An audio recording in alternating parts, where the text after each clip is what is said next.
Okay, day 9. So yesterday in the email itself on day 8, I talked about cortisol, kind of an introduction to cortisol. Did not do that in the video yesterday. I was too busy talking about, I don't know, whatever I was talking about, ovarian health. Um, Speaking of cortisol, so here's where we move into kind of the last piece of this, the last hormone, the last of these hormones that make you tick, thyroid, insulin, cortisol. This is the cortisol UTI connection.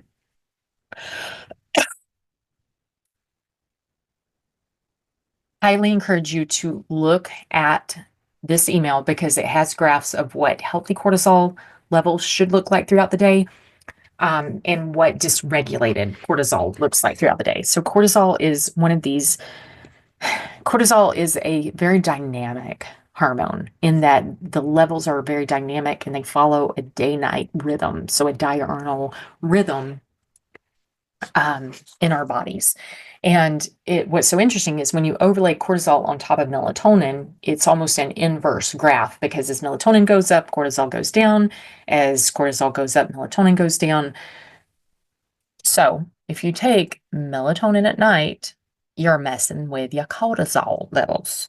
Okay, this doesn't mean, oh my gosh, I need to stop taking melatonin. No, this means that most of the time people who need melatonin to fall asleep have dysregulated cortisol. And so what we need to do is focus on getting cortisol back into balance, and then naturally you won't need that melatonin. You should not need that melatonin. How about that? Um,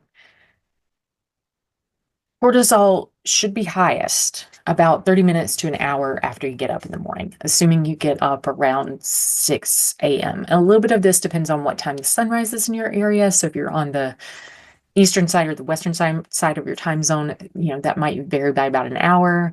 Um, but yeah, if you get up kind of between 6 a.m. and 7 a.m., cortisol should peak for you around half an hour to an hour after you get up. We are going to spend the next few days talking more about cortisol. So I will catch you tomorrow on day 10.